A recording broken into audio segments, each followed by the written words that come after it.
otevřít okno, že? Ne, a každopádně vás zase vítám. Jestli to vůbec někdo poslouchá. Takže možná vítám sám sebe, možná taky někoho. Anyway. Ty vole.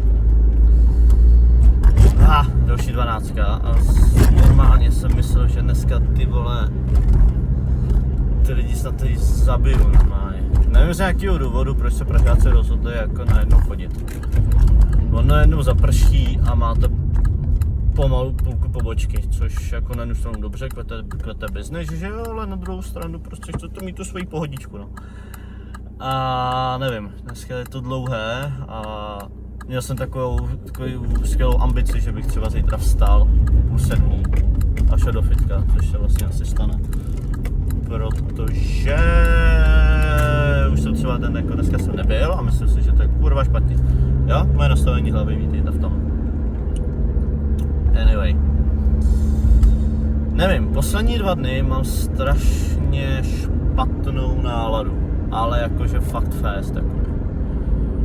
A začínám zjišťovat, nebo vlastně jsem zjistil, že jsem strašná bezemoční, doplň si slovo.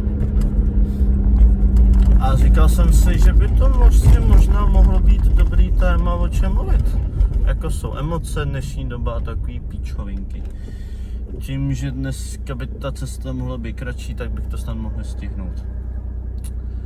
Každopádně k tomu, proč si myslím vlastně, že jsem strašná bezemoční XY slovo, je takovej, že na sobě pozoruju, že vlastně nemám emoce skoro žádný. Nebo respektive jenom dávat najevo.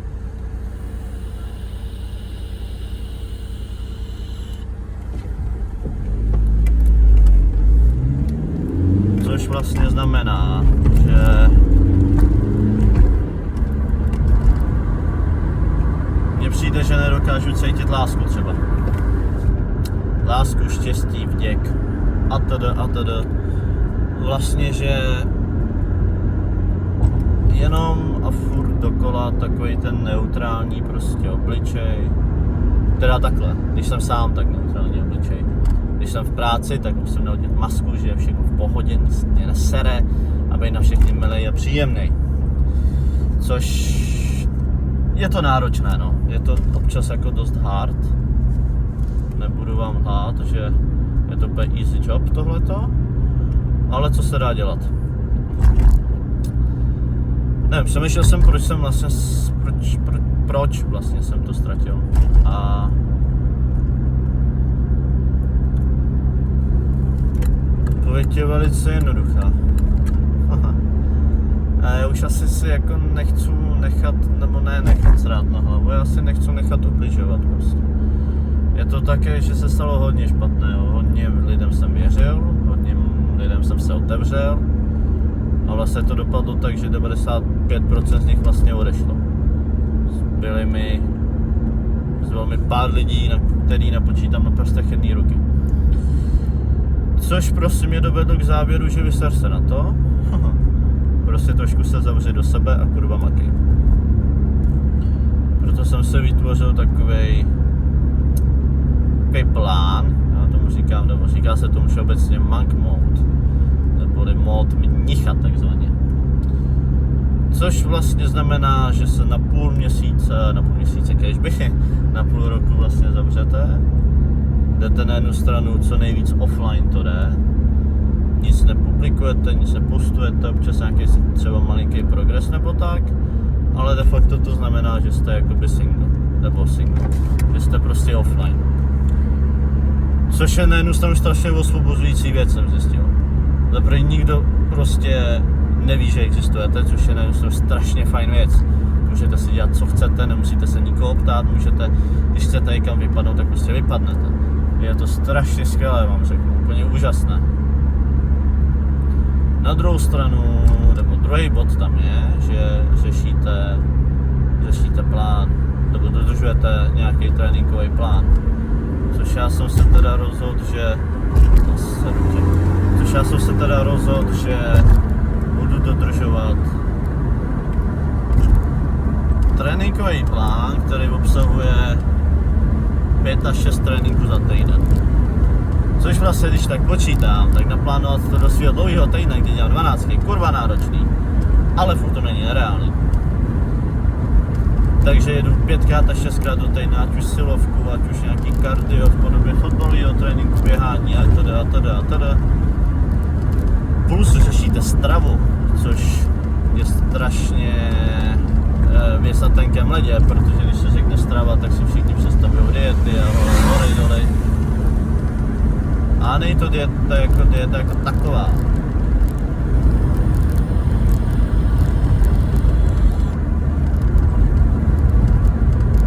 Já se snažím držet pravidlo 80/20, což znamená dodržovat nebo jíst 80% kvalitních surovin a 20% na to, čeho mám chuť.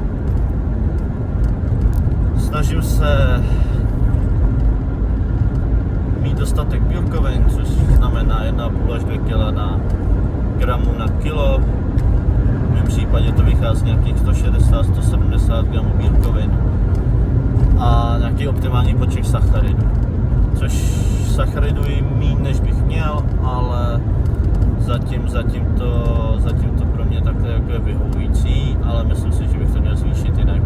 Z dlouhodobého hlediska asi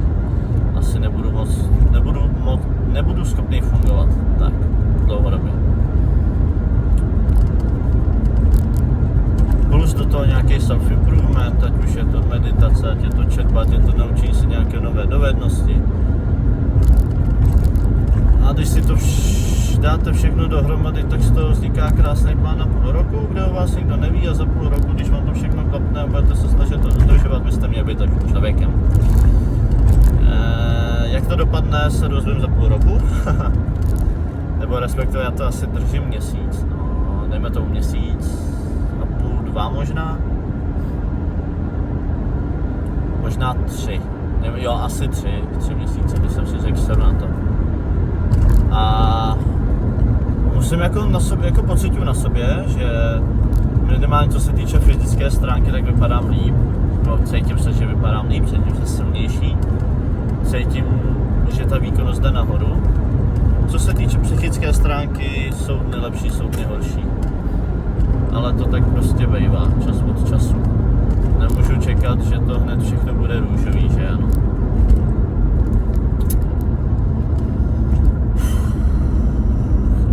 No.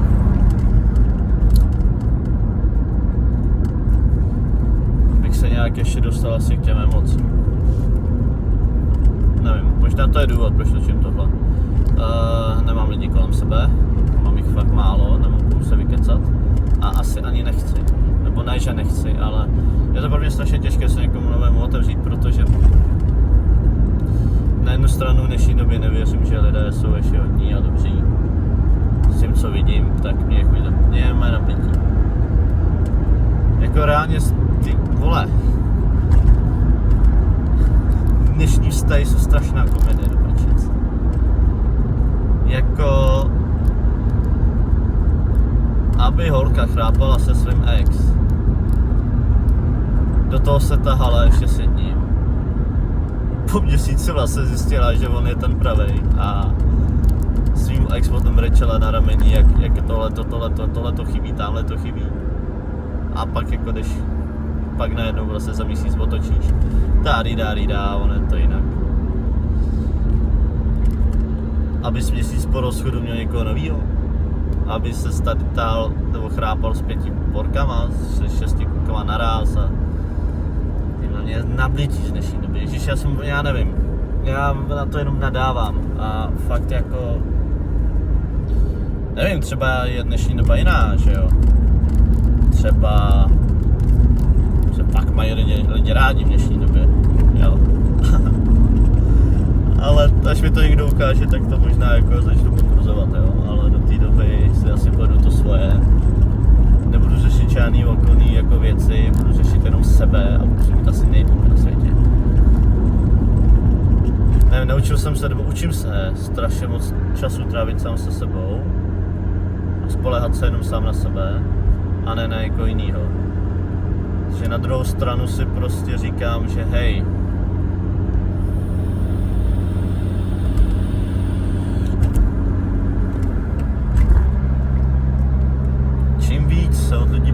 tancovat, tím méně ti ublíží. Pak, když ti nikdo neublíží, tak bude líp. A na jednu stranu tady je ta otázka typu, že jestli mě to bude bavit takovou dobu, jo. Jako zatím jako nemám potřebu si úplně někoho úplně na krev půjčet k tělu, protože asi ještě tolik těm lidem nevěřím. Nejedeš. A vím, že asi chyba ve mně a to, co se stalo, že dokážu důvěřovat a nikdy by si to neměl brát osobně a doufám, že taky nebere.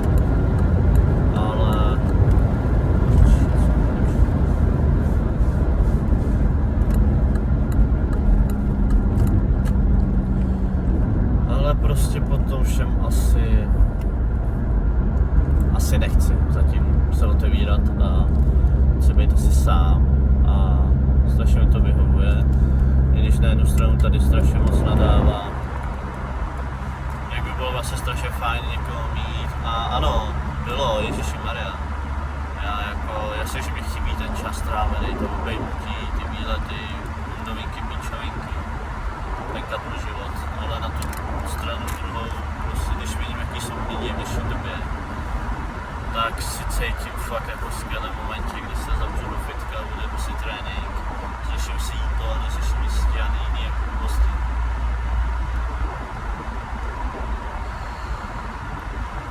Nevím, no. Prostě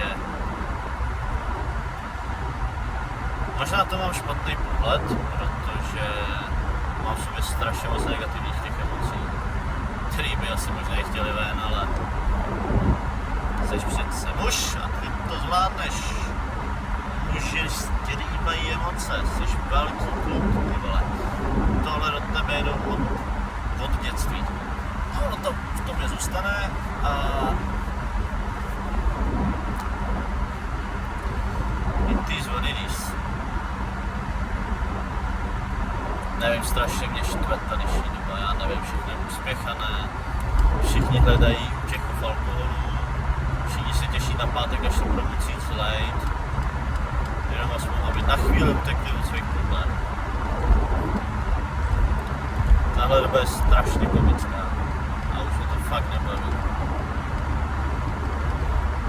Abys poslouchal tamhle o tom, místo toho, abys poslouchal, co na té holce má rád, nebo proč s ní vlastně je, tak tím borec vypráví, jaká je postanej.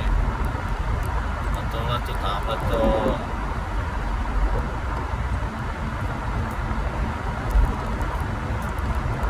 Nevím, no.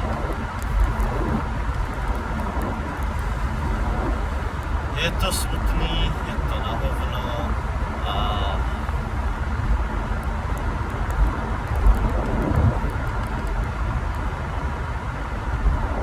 když bychom žili v jiný době, na jednu stranu. Ještě asi k té uspěchanosti. Nevím, no. Prostě tolik lidí chce všechno hned a přitom proto nic nedělají. To je nejlepší, když vám někdo řekne, abych chtěl mít motivaci do fitka, jakou máš ty. Se na ně tak podíváš, v hlavě ty úplně největší píčoviny, co ti napadnou, a říkáš, ale chlapče, ty vole nechtěl. Jako fakt nechtěl. Jako když jako na to koukám, tak jako nechtěl bych svý motivace, jako já.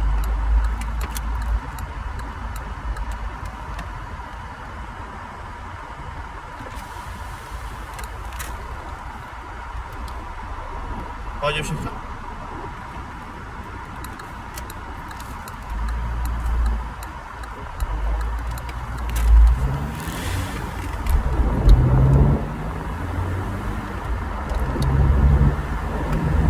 Tak dobrý. Já se omlouvám, jsem tady pán tady hodil blikačky, tak jenom se všechno v cajku. Dobrý. Já nevím, kde jsem přestal, nebo nic. No, to je jedno.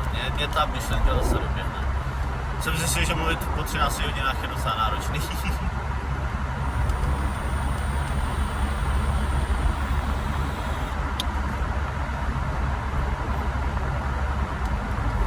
Já nevím, když teď vlastně budu mluvit třeba o svém prostě osobním životě, tak jsem zjistil, že mě jako dělá radost pár věcí.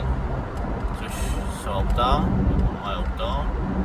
A ne, že já bych byl nějaký autíčkář, já se tak jako v něm vozím, jsem rád, že si udělám ty základní věci. Fitko, strava, práce. Nebo ne, že práce, ale jakože kolegové, je to strašně fajn. A baví mě to, vlastně ta práce jako s nima baví, ale občas si mám plný zuby prostě kor na večer. A jde co, no. A proto já si nemůžu nadávat, že nemůžu nic tak, že? Protože nejsou ready a mám takový jedno základní hezký pravidlo, dokud já tomu člověku nedokážu dát 100% a nebudu šťastný já sám se sebou, tak kurva nemůžu v životě být šťastný s někým jiným. Což jako na té sebelásce se trošičku jako lépe pracuje, je to asi trošičku lepší, ale furt asi ne také, jak bych chtěl. Takže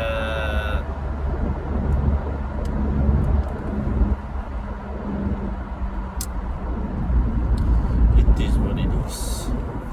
Nevím, ta neděle je strašně takový, já vím, že asi nudnej, protože já nějak dneska nemám vůbec ani náladu na to, jako ne, že nemám náladu, já spíš nevím, jo. Je to spíš, že posloucháte moje prostě rádoby myšlenky, co mě prochází v hlavě prostě.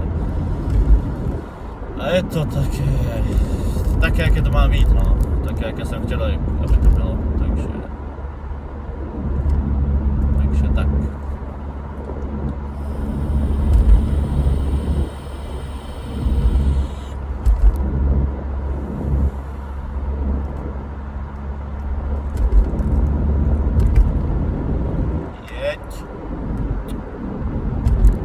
Jaj, ty vole. Ty vole, ještě dálkovky 4, ale no tak, když máš Passata, vole. Kurňa chlape, jeď. No.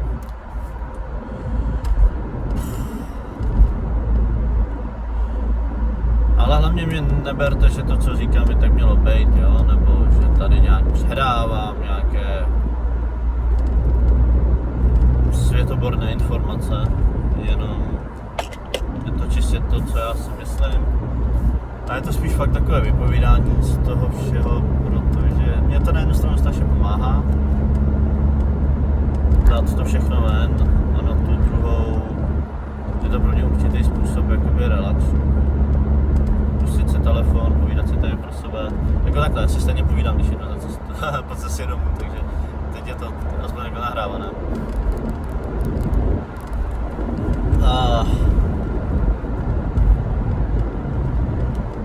Jo, moje věc, na kterou já se těším, tak se stane až za měsíc. To je vlastně moment, kdy mě přijde auto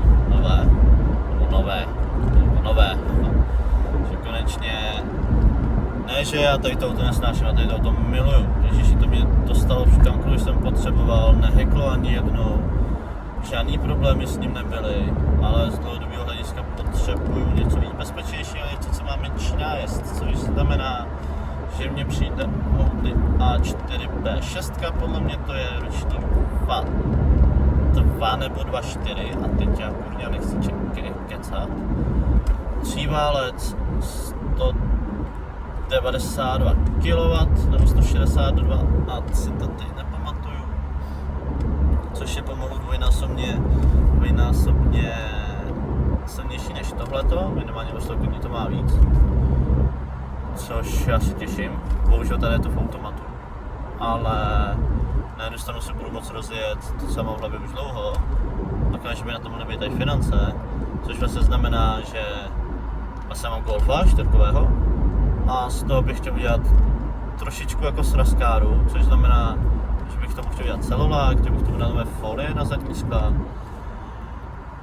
Možná, fakt no možná, to ještě malinko čipnout, ale to je asi to poslední, co já řeším, ale chtěl bych doladit ten vnějšek. prostě hodit tomu celulák, dodělat si Prahy, co mi tady chybí trošičku. To omlácené, co je, tak bych chtěl dát dokupy. Určitě nové kola letní tomu koupit, nebo zimní, nebo to je asi úplně jedno. A prostě čas od čas to vytáhnout, než to potom vlastně dám bráchovi, který bude mít 18. narozeniny. Takže bych chtěl tohleto ještě udělat, s tím, že bych občas s tím asi možná jezdil na srazy. Audina jako taková není úplně srazkára, jo, jako je to pouzení hezký, má to hezký zrychlení, má to dobrý výkon, ale na sraz to prostě není, z toho bych chtěl udělat tohle. Což vlastně mě připomíná, že bych tomu ještě mohl udělat v Waveu. Jako ne, že by tady to znělo špatně, na ty základní, jako na ten základní provoz to stačí, policajti vás tolik se neženou kvůli tomu, takže je to fajn. Ale uvidím, no. Uvidím, jak to všechno dopadne. Plánuje hodně, že by se to všechno realizovalo. To je věc druhá, no. Realizace. Což mě vlastně nahrává možná trošičku na seberealizaci. Myslím si, že lidi v dnešní době vlastně nemají cíle, nemají sny, nejdou se za ničím. Většina z nich běhá krysí závod. Což vlastně je furt to samé, dokola ženeme se za penězi, jenom abychom přežili, ale zapomínáme na své vlastní štěstí. Což je paradox, že to říkám zrovna já, který momentálně dělá 12, chce prachy na auta, tada, ale mám nějaké cíle a sny, které bych si chtěl splnit. Ať už materialistický, tak už i ty nějaké, jakoby ty nehodnotný, nematerialistický, asi je to slovo. Co se týče těch materialistických, tak asi jako každý borec, prostě nějaké pěkné fáro, hezký dům, s výřivkou, s teráskou, ty krás, to by bylo život, ježišimaria. To by bylo krásný. Ale zatím je strašně dlouhá cesta a já budu vlastně rád, když za půl roku budu bydlet sám v nějakém bytě a bude mi fajn. Ale každý někde začínal, že? Což i při seznamování je to podobno, řeknete, jak uděláte práci a většina holek, a já opět, ty vole, se omlouvám, že jsem udělal školu, dělám tady a pardon, no. Já nevím, a to je furt, mě to jde ruku v ruce s tou dnešní dobou, jak je to prostě kurva všechno na hovno.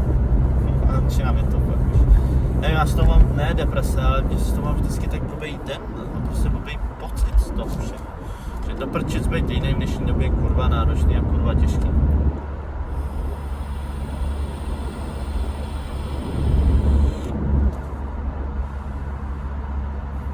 Čímž já neříkám, že jsem jiný a tohleto, tamhleto.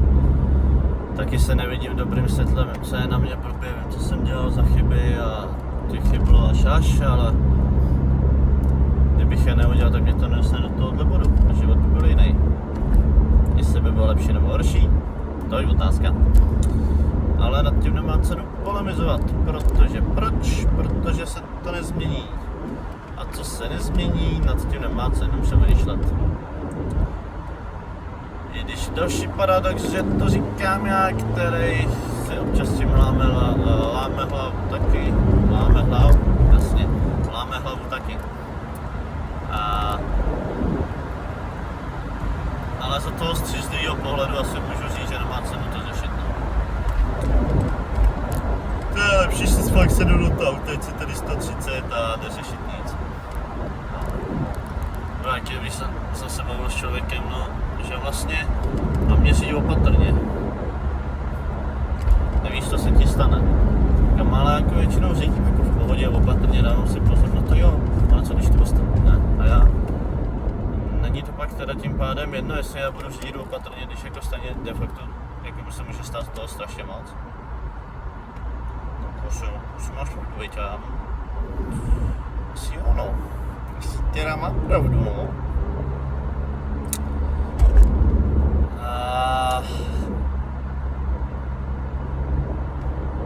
Nevím, no.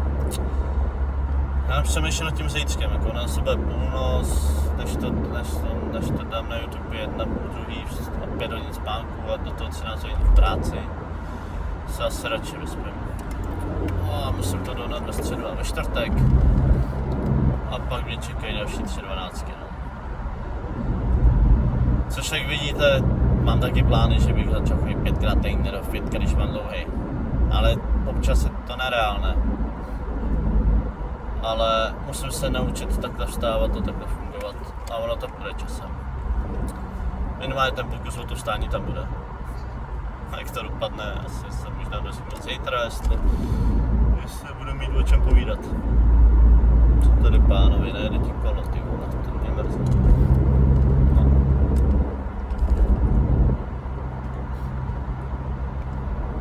Ne, na tu druhou stranu je to strašně těžký se udržet třeba ve formě. Pracovat a teda, ale dospělý život, no. Je to tak prostě. Já už si tak přeju, aby tady to skurvený období šlo do prdele.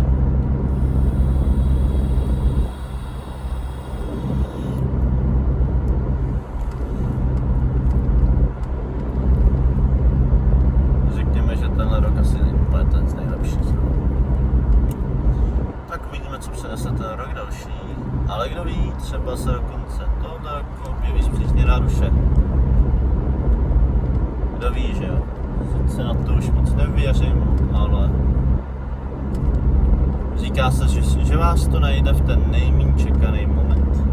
Což jako by mě zajímalo, jestli je pravda na jednu stranu. Ale fakt na tu druhou si fakt říkám, že jsem teď rád sám. Nebo minimálně jsem sám sebe o tom přesvědčil, že jsem rád sám. Jo, řeším si jídlo, řeším si práci, řeším si finance, řeším si prostě tréninky a na druhou stranu mě nic asi nechybí.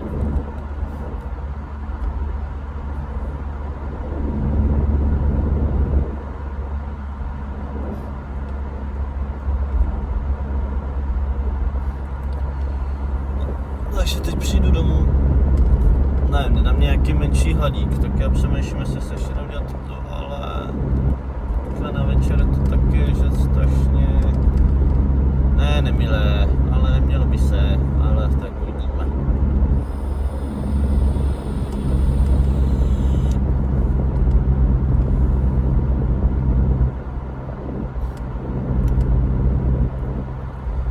Je dobrý ten paradox, jestli to někdo sleduje, že vlastně vykoukáte na týpka, co řídí autem. To jsme píčoviny. Teď se taky baví mě nebo ve vás, že? Ne, já jsem rád, jakoby aspoň to má malý počet lidí, co to minimálně má šance jako zhlídnout, tak si to jako vážím samozřejmě. A děkuju, že vlastně mají keci někdo poslouchá.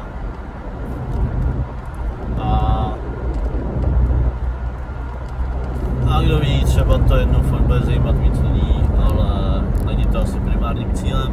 Primárním cílem je se z toho vždycky vykecat, jít spát s čistou hlavou a lepší je pro mě se fakt z toho vykecat, dostat to ven a jít spát, než vlastně na tím přemýšlet v momentě, kdy mám usínat. Jo, zpomaluju radare, v klidu, ty vole.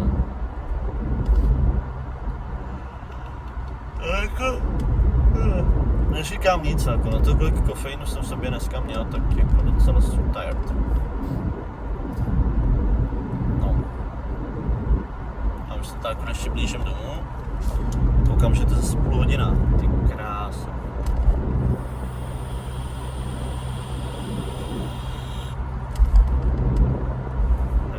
Je to dlouhé. Je to strašně dlouhé.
tady odpočívat, zajít dneska nebo ne, je půlnoc, takže čekám, že budu mít asi pauzu.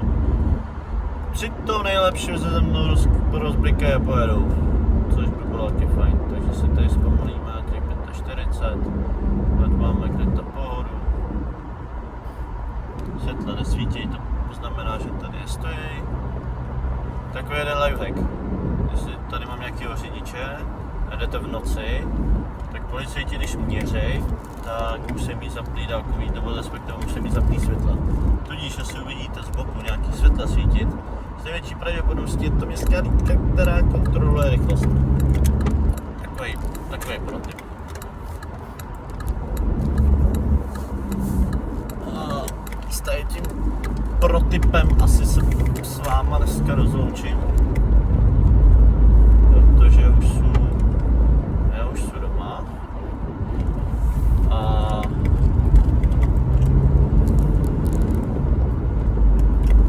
tudíž, jestli tohleto někdo poslouchal, tak vám za to ještě jednou moc děkuju. Děkuju, že jste to poslouchali, děkuju, že koukáte. A krásně, vždycky tělocvik, tady to auto otočilo 180 do prčic. Tudíž, já jsem doma konečně. Tudíž, já vám opravdu děkuju, že jste poslouchali. Uvidíme se někdy příště, třeba zítra, třeba jindy. Já vám děkuju, přeju vám dobrou noc, dobré ráno, dobrý, krásný, hezký den, záleží, že to posloucháte. Mějte se krásně a čauky.